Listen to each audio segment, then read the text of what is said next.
Very good afternoon to you. My name is Andrew Peterson and I'm the CEO of Sustainable Business Australia. Welcome to the first of two afternoon sessions. And can I say, this is the typical session where we all do that classic after lunch shunt, which we're not going to do, are we? We are going to remain in the room, we are going to remain focused, we are going to remain energised. And to that extent, we are extremely fortunate to have two very engaged, entertaining and enlightened speakers this afternoon. In agreeing to be part of and host this session, Melissa asked me to come up with a title for this session, and you'll notice that there is no actual title in the program agenda as such, and that was because on one view the two speakers are talking about two totally different things, but on another, thematically, and thanks to MR over lunchtime, I think that the essence of what we're going to hear about this afternoon in this session is the issues of enterprise and investment, and where business and money combine, converge and engage. And I think that that's a very important element to the as a segue to the discussion that was held this morning in relation to advanced manufacturing. So to that extent, I think that the session is an insight into the mindset of progressive business thinking and action and activity, as well as the mindset of the money, and about how each of them see the realities and the potential for the future growth in advanced manufacturing. The two speakers that we have this afternoon, I'm not going to go through their CVs because we're not going to take time up, rather them have speaking time rather than me introducing time, but they are, in this order, Dr. Neil Hawkins, who is the Vice President for Sustainability and Environment, Health and Safety for the Dow Chemical Company, and Nathan Fabian, who is the Chief Executive of the Investor Group on Climate Change for Australia and New Zealand. You will see their CVs in the information pack. So without further ado, can I welcome Neil to the stage and ask you to welcome him in the usual way.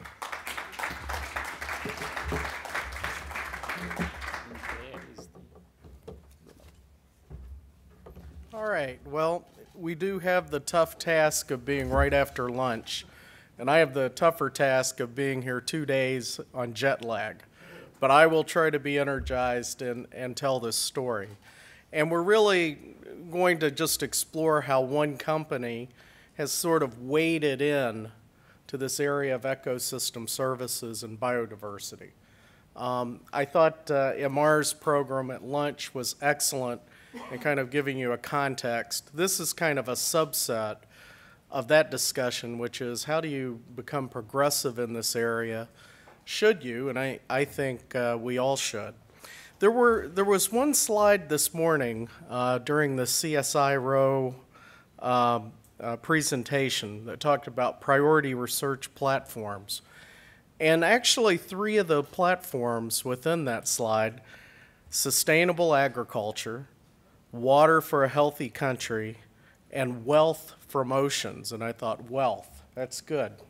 Because it's money, and it's a recognition of the value that nature is providing.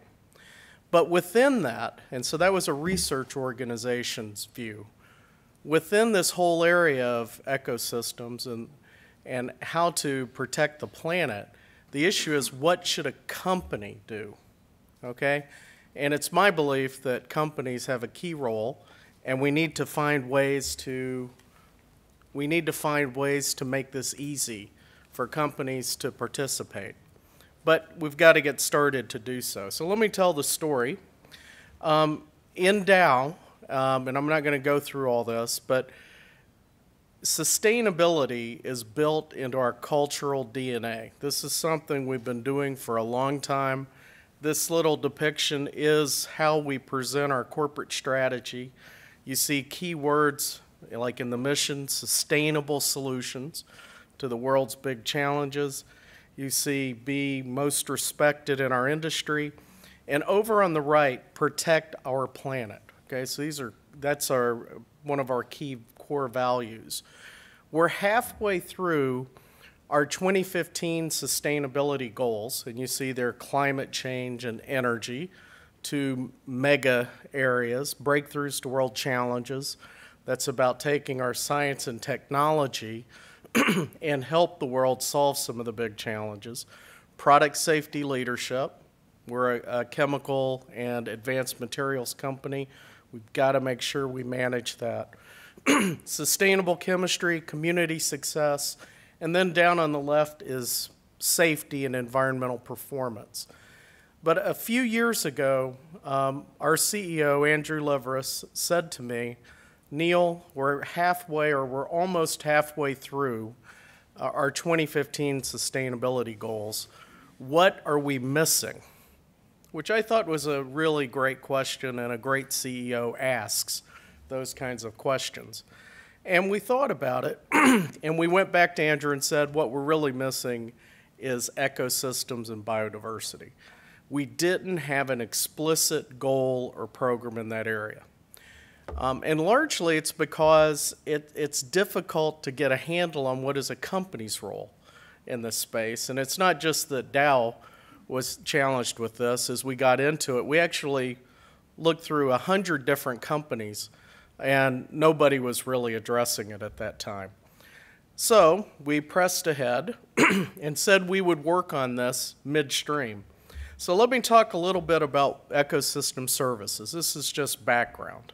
There are different kinds of ecosystem services. So provisioning services is where there's an actual physical product that nature is providing to us. So timber is clearly one, food, fish. I mean, these are provisioning services. Regulating services are direct processes and processing of things like water that benefit us, but it's fairly direct. You see a bee pollinating.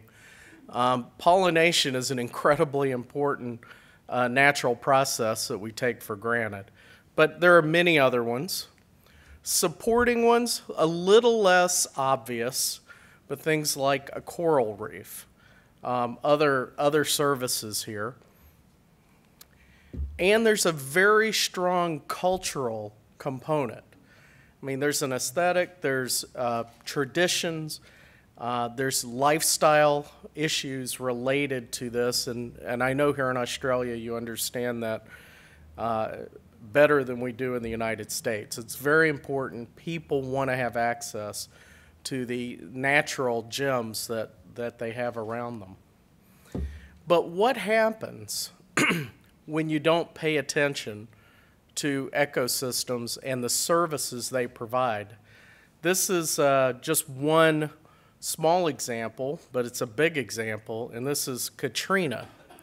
This was a hurricane in the United States that took a lot of lives and cost a lot of money. The relief fund after the fact was $110 billion. Okay? If the ecosystems had been restored ahead of that catastrophe, it would have cost $14 billion. So that's an example where the restoration of those wetlands and that whole delta could have helped prevent or certainly reduce the loss of life and property. But it's very difficult to make those arguments ahead of time because we don't really fully understand the potential impacts. There's not consensus. So even for governments, these can be difficult decisions. But there's a pretty graphic, stark economic view, and it doesn't even include the loss of life. Okay, when you start wading into the corporate side of this, a large part of this, in terms of services, is really a look at what we call gray infrastructure versus green infrastructure.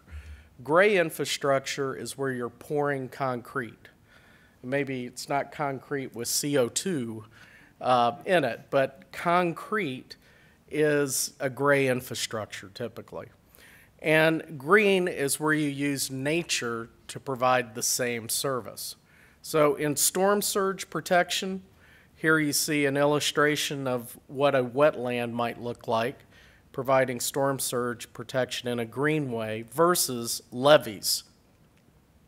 And all up and down the Mississippi River, all around our plants, we have huge levees. And I'm sure they're used here in Australia somewhere. Flood prevention, there you see another wetland versus a canal type system to manage water. So when you press in too hard on these natural ecosystems, you have to put in a lot of gray infrastructure to try to make up for what you took away. Water flow regulation, again, another ecosystem service. Water filtration. You have natural filtration that goes on if you allow natural processes to work. But if you don't, you have to put in some sort of gray infrastructure solution. Here's water treatment, and on the left you see a wetland versus a large water treatment plant. Okay, and let me just give you an illustration. This is from a Dow example. We did, until 2-3 years ago, when we first started looking at this, we weren't even aware that this had happened. And it's not that a company like Dow doesn't do a lot of conservation. We do a lot of conservation. But there was no centralized thinking about it, no policy, etc. This is really a great story. About 10 years ago, a very bold plant manager who had some insight said, we have to put in a new water treatment plant, and it's going to cost a lot of money. But we also have a wetland that could be restored and could be made part of the water treatment system. And I say it's bold and courageous that he did it because engineers, and you're probably half engineers in this crowd, they're into risk management. And so when you start going into these other areas, you don't know if it'll work. You don't know if you'll get a permit from a regulator. So it takes courage for somebody to explore these options. But this person actually did, and a team did it. And they were able to work with the state of Texas and restore a wetland, make it an active part of the water treatment system for that plant. And it's working today. So why does that matter? It's a great illustration because they spent $2 million restoring the wetland, which now is full of all kinds of birds and other critters and animals that needed habitat, and they avoided paying $40 million. So in this one project, it netted out $40 million, and there's the same or better water treatment going on. So this really excited us. We said, wow, how could we have not noticed that? How could we have not really been promoting this? So we began studying it, and we found more and more examples like this. But it happened because someone was bold and did it, not because there was some programmatic thought process. I really like this quote, and it's from Pavan Sukhdev, who headed up the TEEB project, the economics of ecosystems and biodiversity. We use nature because it's valuable, but we lose nature because it is free. There's a lot of wisdom in that. And so I think MR at lunch had some examples of how much money it might actually cost if you accounted for all the cost of using nature. And it's a dramatic number. But we're not going to start there. We have to wade into it. But there's a lot of wisdom in that thought. And this situation is going to get worse for the planet. Okay, that's something that we all have to think about. As we go from 7 to 9 billion or 8 to 10 billion, whatever number you want to use, and the middle class is growing for the people who are already here. Per capita income's going up. People are using more energy, and you're an energy-rich country. People are eating more meat. So the land use patterns changing. If we don't get ahead of this as a planet, when you add all of those people and raise the middle class, we're not going to have much land left. So it's very important that we get thinking about this as a collective group of companies and policymakers and other stakeholders. So back to the Dow story a bit. Dow is a global company, so we have plants all over the world. We're operating facilities in 100 countries, and we sell product in 170. So we're everywhere. But because we're a chemical and materials producer, we actually are on water. So we own a lot of land, and they tend to be on water. So that provides us a lot of opportunity. When we first started this project, we had to go out and manually do a survey of how much property we owned. We hadn't really managed it in a way that it was easy to sum up. But we have a lot of opportunity out there. And we also have a CEO who's visionary. Pavan Sukhdev was visionary, and he's from Deutsche Bank, by the way. But he was visionary in setting up that UN report. Andrew was visionary in saying, we need to get ahead of this thing. And so we proposed to him, and that's Mark Tursek with him, that Dow and the Nature Conservancy come together in a 5-year collaboration with the goal of finding ways to build ecosystem services and biodiversity into our business decision-making process.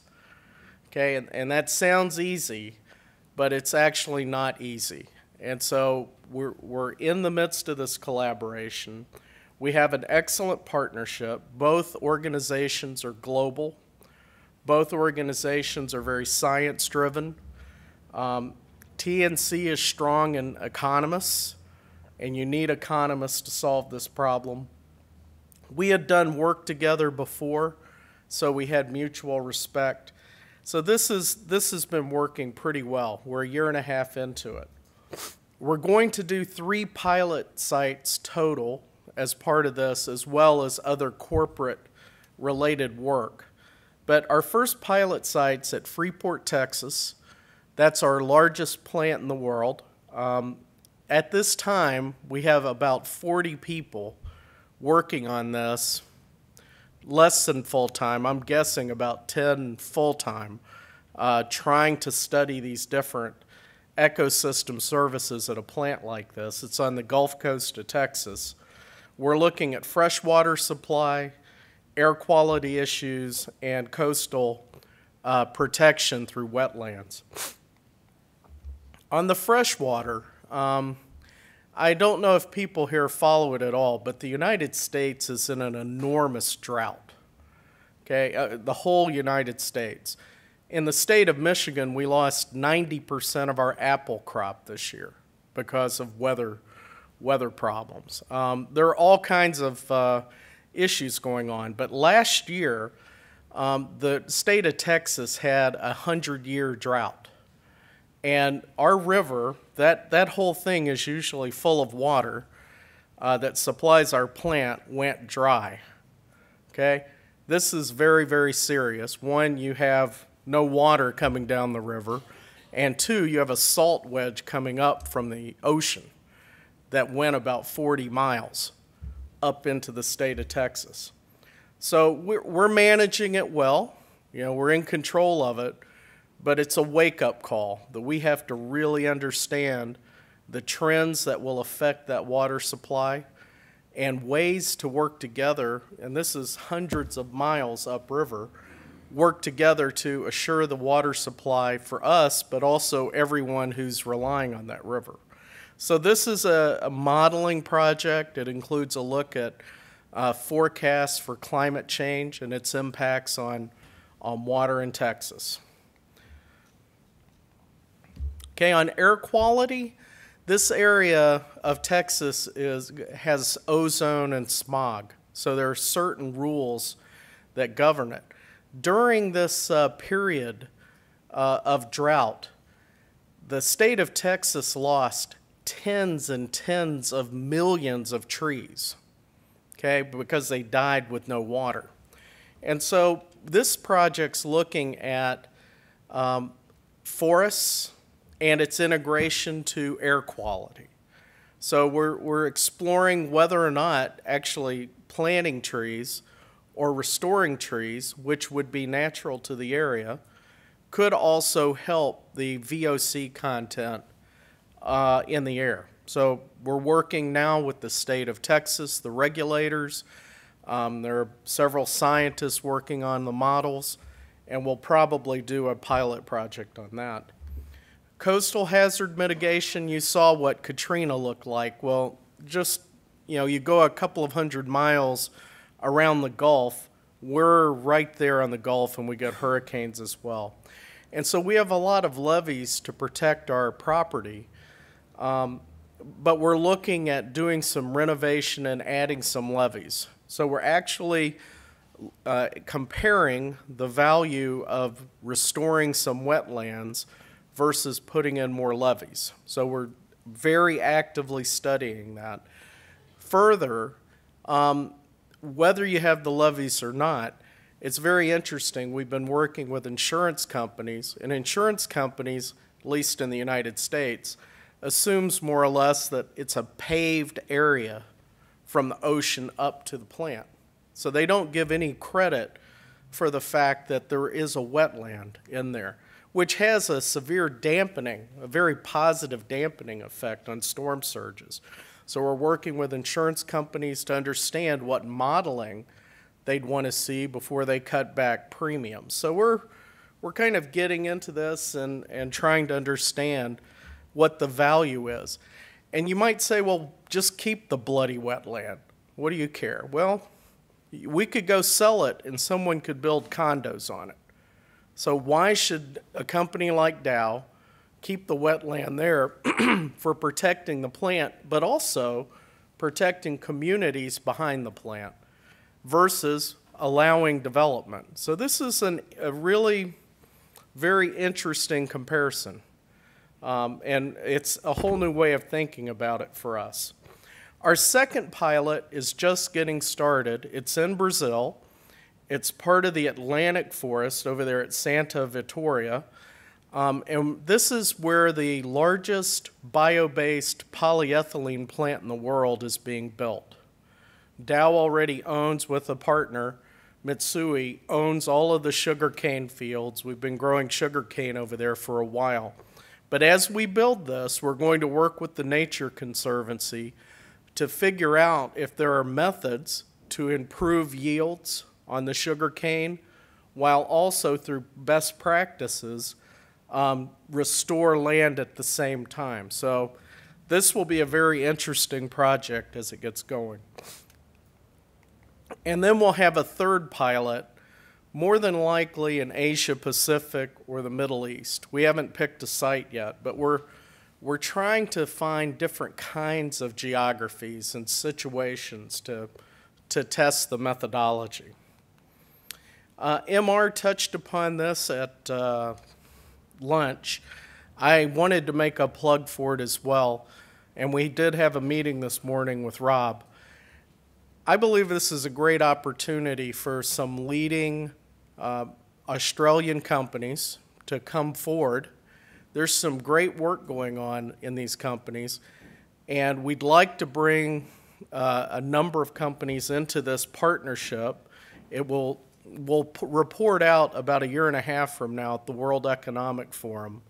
And so those companies' CEOs could be part of this discussion. But I think it's really important to get the Australian experience. You've got a lot of mining companies, you have agriculture, you have a lot of things going on here, and there are many good practices or best practices that are going on. So to the extent you can, and I know some of you are from the private sector, some of you are not, we would love to have a few companies, a bank, if we could get the NAB, is that it?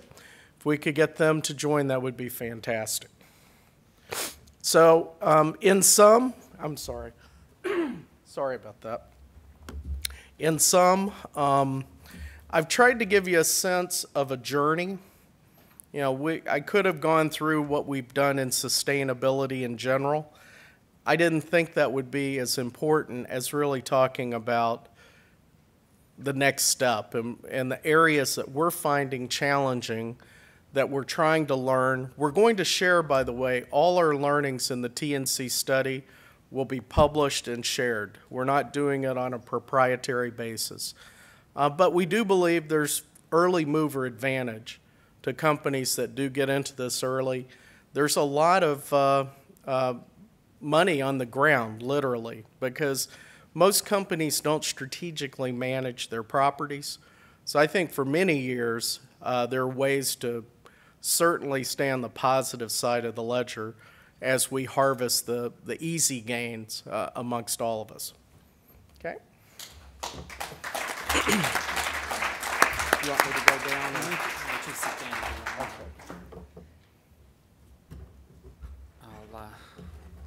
I'll get Mr. Fabian to come up. Nathan, would you like to come up? Please welcome Nathan.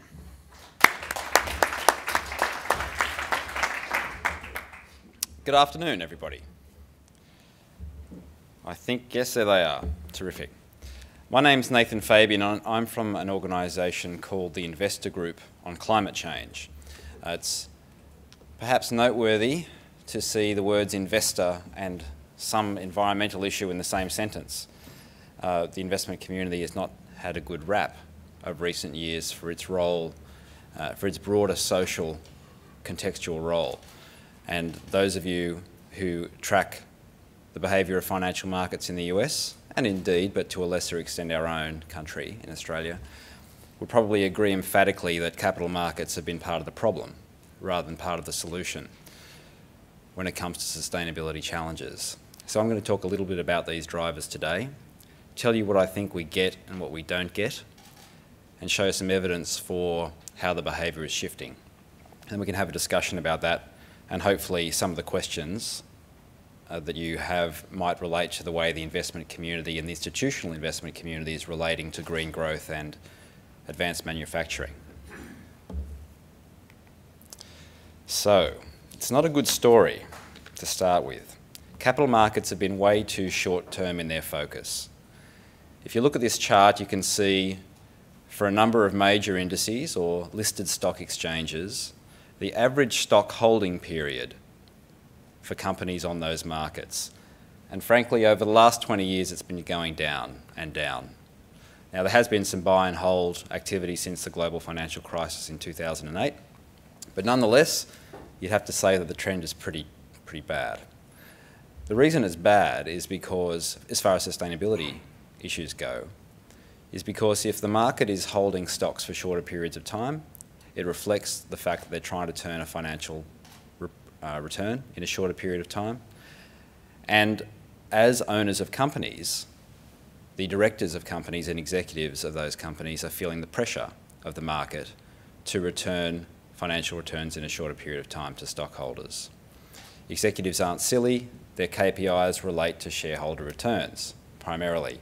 Quarterly results and short-term earnings have become the priorities of the capital markets and boards. This is a problem, and I'm not blaming companies. I think that they respond to what the market gives them. So, when you're in a context of fairly rapid and substantial environmental change or social change, and you've got a dynamic whereby your company directors can't afford to put their heads up and look over the horizon, we've actually got a bit of a problem. The effect is that this short-termism is driving the strategic decision-making. Pardon me, driving is too strong a word.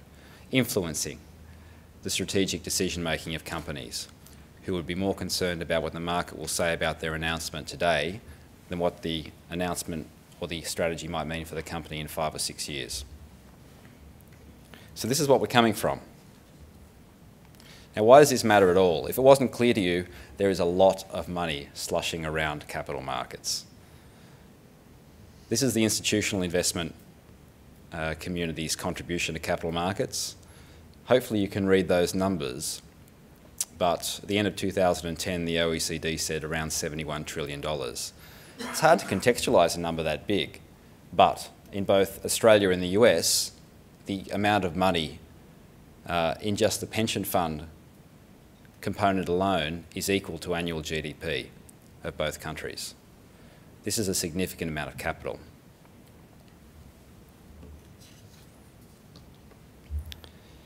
So the US pension fund market is the largest in the world at around $10 trillion, and Australia is the fourth largest in the world and growing rapidly. Australia's pension market has one of the largest growth rates. We are around about 1.4 trillion. We overtook Canada last year and we're closing in on the UK. And part of the reason for that is the mandatory contribution in Australia. So we've established that we've got a problem. We've established that there's a lot of capital and therefore the problem is potentially very big. The question is, what's happening in relation to green growth around investment markets? And there is some positive news. The first is that we're starting to see, in fact I think we have seen, an explosion of organisations trying to address sustainability questions in the capital markets. Now, at first look, some of the objectives of these organisations are quite simple.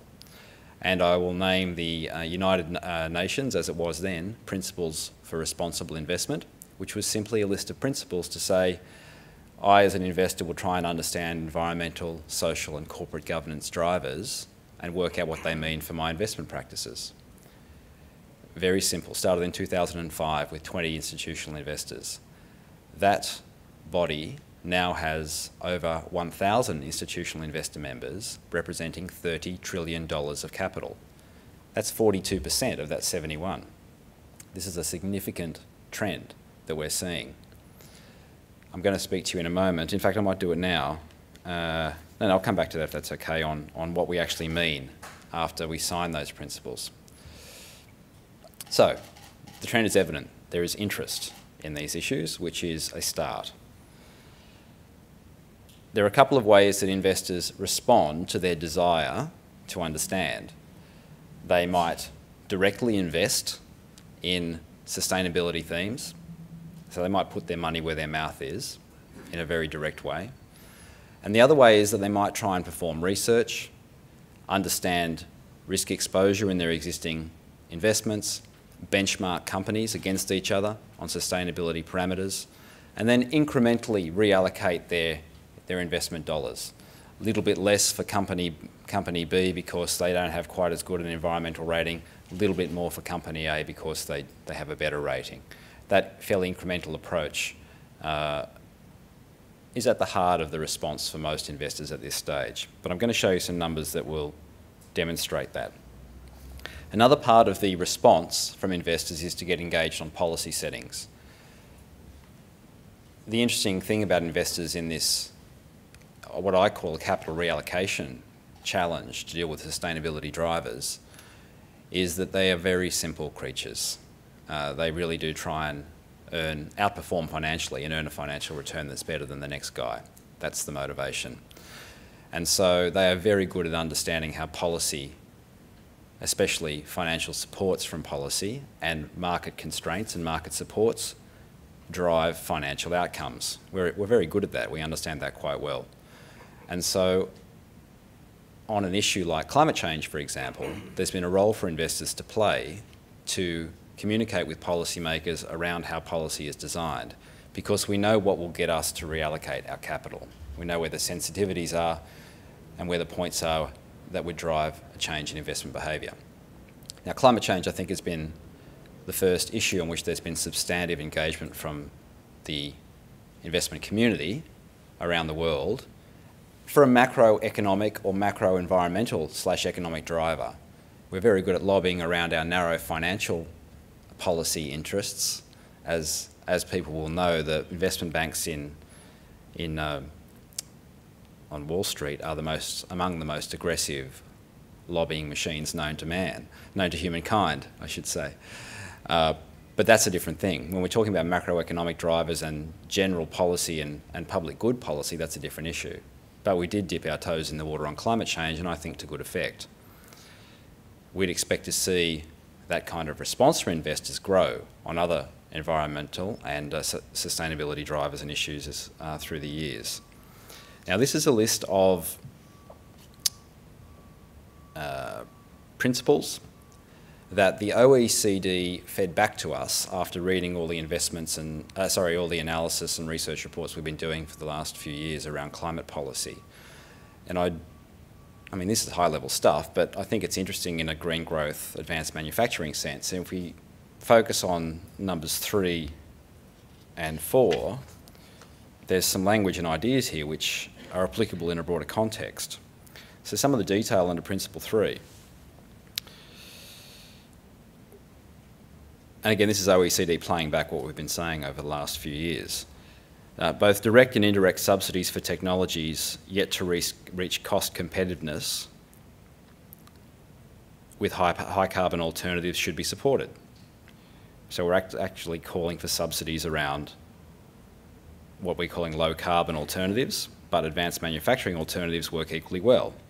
Now, of course, this isn't rocket science. People have been calling for subsidies for years, but the idea that investors would get involved in this space is what's new.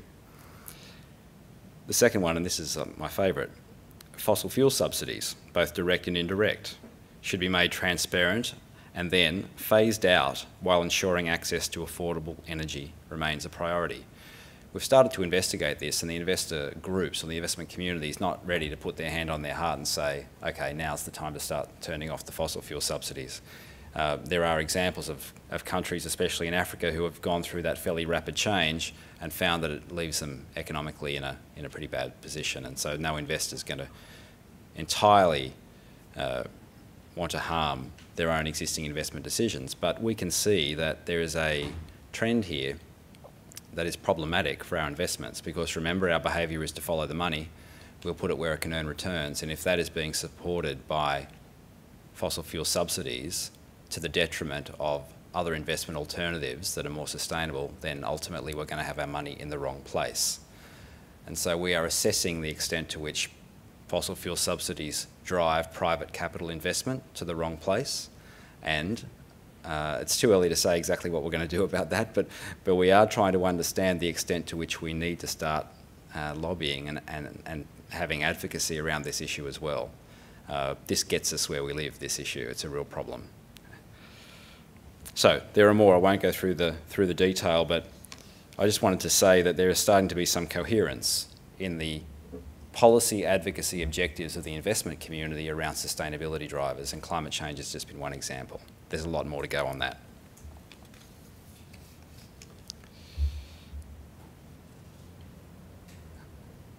I think I pressed the wrong button. There we go. Okay, so let's look at some numbers. This is Australian data. Now, the Australian pension industry manages around $1.4 trillion. So US 10 trillion, Australia 1.4 trillion, and the fourth largest in the world. What you see on the chart is the history of two investment approaches around sustainability drivers. The red I've called responsible investment allocations, and the blue, ESG integration. Now, responsible investment allocations is a broad category. It includes faith-based investing, and it includes ethical judgments around certain investments. So I don't like uranium, therefore, or I don't like nuclear weapons, therefore I won't invest in uranium, for example. I don't like the health problems associated with smoking, I won't invest in cigarette companies. But that's a fairly small component, so I'm just explaining that in case you hear this conversation later and wonder how it related. That's a small component. A large component of that red category is what we're calling thematic investments. Thematic investments would be where an investor would say, I can see a big trend here, I'm going to understand it deeply, and I'm going to start betting on the trend, because some of the companies I back are going to win. Now, unfortunately, you can see that that line has not grown substantially. This is Australian numbers, but they are reflective of global numbers since 2005. In fact, it's that little blue wedge, it's 2% of the Australian pension market is invested in this method. Very small. ESG integration. So, environmental, social, corporate governance considerations. This is an approach whereby I interpret the thematic trends in relation to the investments I'm already doing.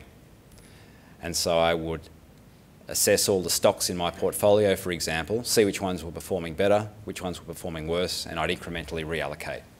This is easier, in a way, and no disrespect to my investment colleagues, they know this is true. It is an easier thing to do because you don't have to make a new bet, basically. You don't have to make a new allocation to a theme. That's the difficult thing to do when you're an investor. But you can incrementally change the settings on your portfolio relatively easily. But there's an underlying assumption there, and that is that incremental reallocation gets you to a place you need to be to protect the value of your portfolio. This is one of the great unanswered questions for the investment community and for economies generally. When does the kink in the curve come? When do we suddenly find out that policymakers, consumers, citizens actually think we really should be on a 2-degree trajectory and mean it? When is that going to happen? I don't know. Is that going to be in 2016? Is that going to be in 2021? Is that going to be in 2000 and whatever? I don't know. But they're the kinds of large shifts which are hard to read. If I knew the answer, I might not even tell you. I just go and place some really big bets. But you get the idea. So, the benefits of the ESG integration approach are that we are learning the language, we're learning the risks, we're learning the opportunities, but we're just making incremental reallocations to address them. The question for the investment community is, does that prepare us to be ready when we see the signs that that kink in the curve is just about to come? The investment community does not like rapid reallocation of capital. It generally means you lose money. It was the case with the GFC, it was the case in the oil crisis, it's been the case with every other systemic shock we've had, and so we would prefer to avoid it, but of course the tendency is to wait till the last minute so that you can get the benefits, the financial benefits of the last phase. And so these are the tensions that we face in this approach. Nonetheless, you see the growth in this strategy. It's significant growth. Now, off a very low base, only, 4 years ago, I don't think the concept was even around in 2007 of ESG integration. Sorry, I'm just trying to work out my slides here. There we go. We're up to, 12, 13%. Now, interestingly, the data in the US is saying that the US approach of ESG integration is also around 12 or 13%, which is 3 trillion of about 25 trillion in institutional capital. I was surprised by that number. That seems high to me, based on what I know of the US funds management market, but nonetheless, we'll take the numbers at face value. The number here, the red wedge for Australia, these are investors that have demonstrated a deeper research and investment application approach. The green wedge, including the blue, the light blue and the red, is the number of Australian investors, the proportion of Australian investors of that 1.3 trillion that have signed something like the Principles for Responsible Investment. So the green is ESG integration light, let's call it that. The red is, actually I'm starting to do some reallocation, and that number's growing. That relates to this chart here, that blue line. It's going up really rapidly. Sorry. But that blue wedge is staying small. So what we can interpret from that is that maybe the ESG education is working. Maybe the deeper investment reallocation approach is starting to come on, even though we started from the incremental framework. I think I heard Robert say it earlier, or somebody said it, the idea that you have to be a good investor, a responsible investor, and therefore make investments that are good for society doesn't fit with the investment community culture, really. And so it may be that the thematic bets won't really come on until people can clearly see the trends. And when I say that, I mean when. It's no good to know as an investor the really, really broad trajectory unless you can afford to be patient for many, many years with your capital, 10, 20 years, because you don't know what the variations will be, you don't know what the curve looks like, and therefore timing matters. It won't be until there's more clarity on that the bigger thematic bets go in. But as we're finding, the ESG integration approach is actually starting to get some traction. So just to sum up, now I haven't related all this directly to green growth and advanced manufacturing. I have got some numbers in my head around Australian allocations to venture capital, private equity, if you want to discuss those in question time. I've just tried to give a broad perspective on where the investment community is heading. And so I'll sum up on that basis. The investment community sees a problem, which I think we wouldn't have even been able to say a few years ago, around sustainability issues. So this shouldn't be underestimated. They clearly see risk in their portfolios and they see the importance of green growth investment opportunities. Policy engagement as an indicator, everyone in the green, red and blue pie pieces are in that policy engagement bucket, is growing. On sustainability drivers, climate change being the clear example, other issues coming online shortly. Water's the most obvious one in Australia, a story for another day. The investment practices are starting to catch up. That red wedge is getting bigger on that pie. So the skills, the capability to reallocate and some actual investment reallocation is starting to grow. Thematic big bets on the long-term issues are still hard, and they're going to be hard for a while. But the red wedge and the blue wedge, conceptually and in terms of investment practice, should start to align over time. When the kink in the curve is, not sure. But ultimately, the trend effect of this is positive. Hopefully, it starts to deliver a more long-term, sustainably framed conversation between instos and boards. So company directors and executives can look up to the horizon a bit more and know that they are not going to get slammed with an investment decision that doesn't have earnings in the next 2 or 3 years. So we could talk all day. The trend is broadly positive. There's more work to do, and that big $71 trillion has a key role to play in economic transition for low carbon and sustainability generally. Thank you very much.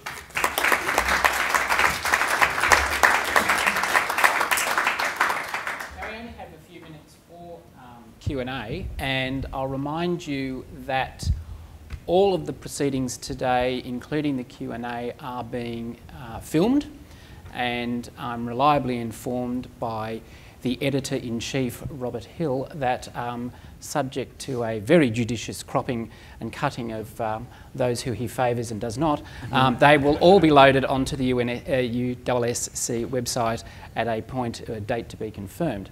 So when you get the opportunity for the mic, please name, rank and serial number and then ask your question. I've got one, and that is this, and it's in the context of Rio Plus 20 and what came out of that, and I guess the process of Rio Plus 20. Both of you today have talked about, and it's interesting in the context of the overall discussion today, that government seems to have a role, but it seems to have a lesser role than perhaps historically we would have considered it plays in such an important policy issue. And in regard to the language you use, Nathan, about government getting in, or business getting in on the trend, and it's a question to both of you in your own different spheres. Where do you see government getting in on the trend? So if we take Rio and the participation of both the NGOs and the civil society and business, they were actually ahead of the trend. But you got the impression that government was really still trying to grapple where its policy levers and responsibility were going. Where do you think in your own areas the government is or should get in on the trend? I think right now most major countries are struggling in the policy environment. If you look at the United States, it's already been mentioned that we're in the midst of this huge political battle. Europe has got the financial crisis. And down at Rio 20, and I was there, it was a very disappointing meeting from the point of view of government policy. However, as you've already said, the business community, I thought, had a very progressive address to these issues and a real effort to keep the ball moving. And I think that the motivation is clearly because it impacts profit and loss and sales and growth, whether you manage these issues well or not. Now, to your question about when will government get involved or when should it get involved, I would say as the markets pick up on these trends, government will become a lot more interested because money will be changing hands around issues related to the trends in sustainability. Climate's one, but there are many other ones. So I think that government will come back in, hopefully in a thoughtful way, in a well-informed way. But once money starts to change hands in a significant volume, and there's some evidence it's starting to now, I think that's when they come back in. Nathan? What I think we're looking for is a positive reinforcing relationship between business investors and government. Governments can't, by virtue of being responsive to their constituencies, can't create really ambitious policy. It happens incrementally. The role of responsible, far-sighted, well-researched business and self-interested business is to help show governments the way, firstly by not beating them up when they try and take on substantial policy agendas, and in both Australia and the US we've got clear problems around corporate lobbying. Nonetheless, there are sufficient voices in the business community and the investment community to say, this is what we mean, this is the type of behaviour we're looking for from ourselves and the types of responses we're looking for from governments. If we can just establish a little positive reinforcing loop where business says, here's where we can go, here's what we can do, these are the types of policies that would show us the way. Governments come and say, okay, well, we can give you these policies, and then business backs it in. And then we go around another way, and business says, we're ready to go a bit further now, this is what we can do. And then governments say, okay, we get it, here's the policy. I think that there is a clear responsibility on business and the investment community to articulate where we're going with our sustainability and green growth agenda, and the Rio examples demonstrate that very clearly. And then we've got to be prepared to work with governments to support them to put the policies in place that level playing fields, that make it clear for the market where they can earn their financial return, because that's when you get the scale. Just as one quick follow-up, there are other financial markets that are involved here that I think will play into this, and I think the insurance markets, on the risk side of some of these sustainability trends, in the climate change area, water, and others, I think you'll also see a lot more activity as these companies, the insurers, understand the risk more. You'll see differentiation in premiums for coverage that are starting now, but as the risks become clearer, I think on the tail end you're going to see this kind of going in at the same time it's coming in on the front end. So I think there'll be a lot of movement in the financial markets writ large. All right. Questions from the floor? Peter Alf from UTS. My question is to Neil. Firstly, thank you for a well-structured ecosystem service presentation. I was really encouraged that Dow's using marshes to both protect a factory and also recognising that keeping those marshlands is a resource. A thing that can further add value to the green growth is the recognition of the carbon tied up in these resources. So once there is a carbon value, that there's value put on keeping the carbon in those wetlands, you've got 10 times the carbon storage than you have a terrestrial system. So this is another ecosystem service that can actually be a very strong driver for industry. So it was more a comment than a question. I'll go back into our project and make sure that they're thinking about carbon within the reserves of carbon within those. I mean, we had excellent sessions this week on carbon, soil carbon, which is essentially the same thing. And that's not a very well understood area broadly. The technical people understand it, but I'm saying in the private sector, soil carbon, marsh carbon, et cetera, is not well understood. But I'll go back in and make sure that it's being considered. One more question. Down the front.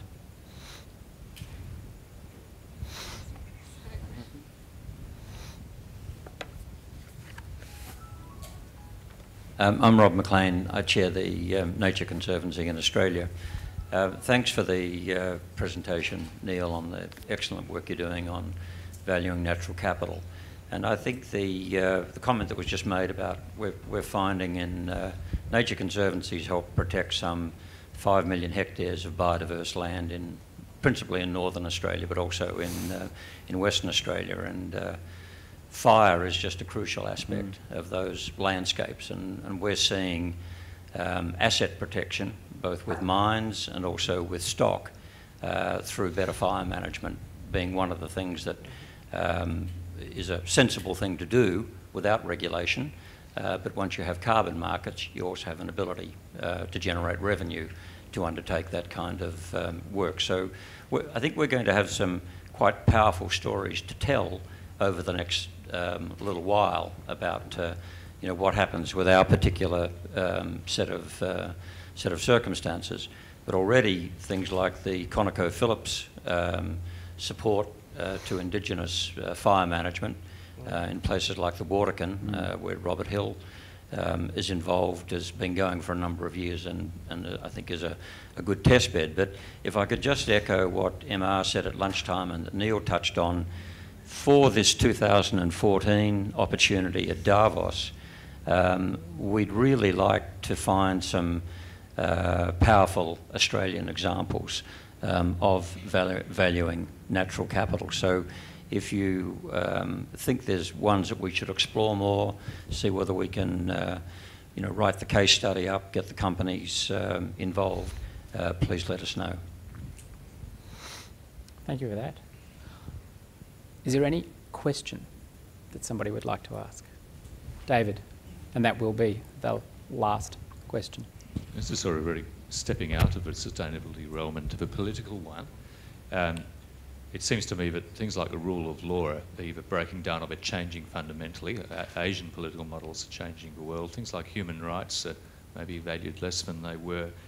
And that's part of the operating context for anybody doing sustainability work.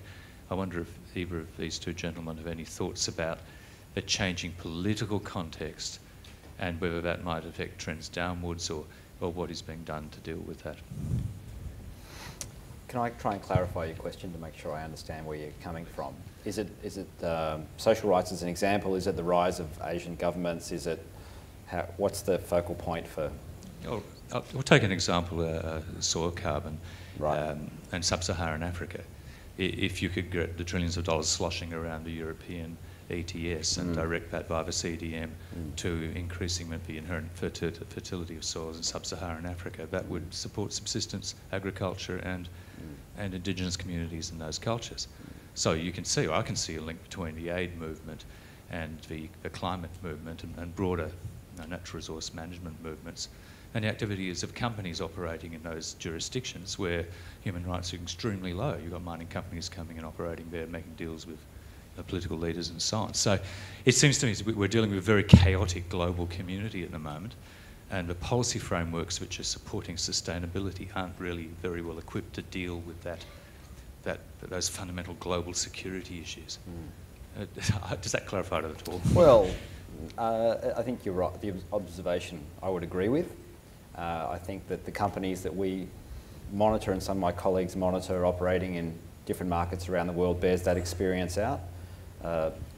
There's an incentive to go for very low-cost operations that sometimes compromise a range of environmental and social constituencies or issues.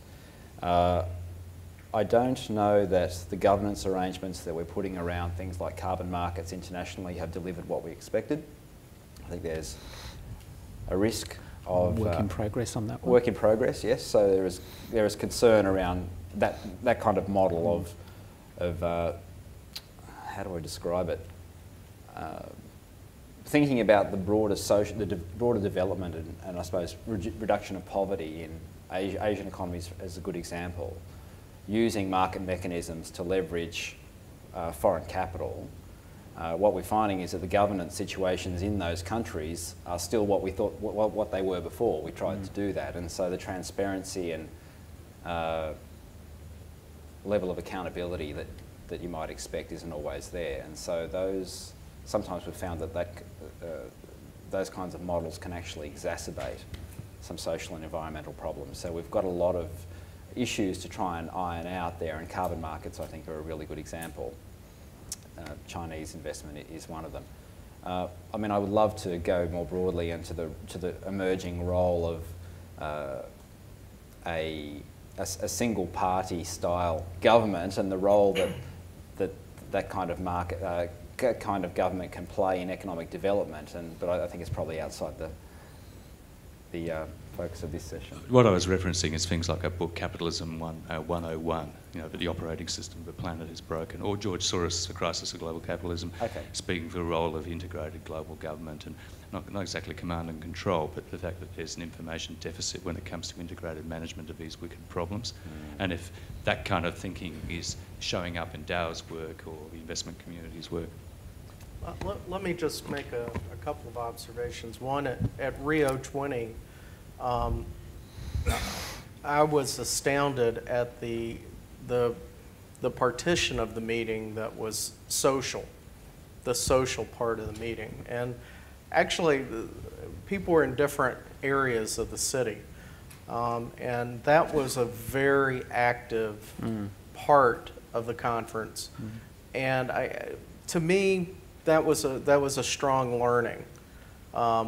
It was much more active in terms of the passions and concerns than the NGO, the environmental NGO area. So just as two comparisons. The other thing I'd mention is I think the countries that are now involved in the global markets around ESG and these areas it's practically every country on earth.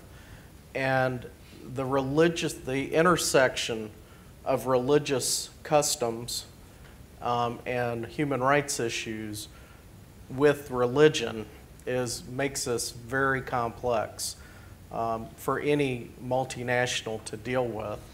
And the other thing that is very vexing is the disparity of rich and poor in a lot of these countries. So I think for companies like mine, it's a much more challenging environment than, say, 10 or 20 years ago because of the locations where we're much more active and where markets are becoming more active. But it's difficult to impose mores on other people's religious beliefs, et cetera. So it's very challenging. And it's that segue that I'll use to finish this session. I don't know about you, but I remained awake, and I thought that was particularly interesting and engaging. Would you please thank Neil and Nathan?